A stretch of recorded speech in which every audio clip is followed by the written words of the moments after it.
Градоначалникот не треба да биде власт, туку управител со домаќинството на општината во име на граѓаните. Тоа се прави со доверба, а довербата се стекнува со транспарентност. Ние сме во постојан контакт со битолчани, за време на кампањата поинтензивно, со намера да чукнеме од врата на врата и да ги слушнеме проблемите и идеите кои што ги имаат нашите битолчани.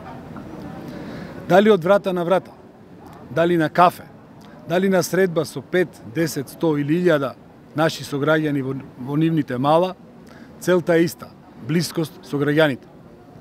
Исто ќе биде и вечерва на Магнолија, каде традиционално ќе се собереме на голем народен собир, каде што ќе ги изнесеме нашите планови, ќе си размениме енергија и заеднички ќе се мотивираме. Се гледаме вечерва масовно на Магнолија. Битола е на сите.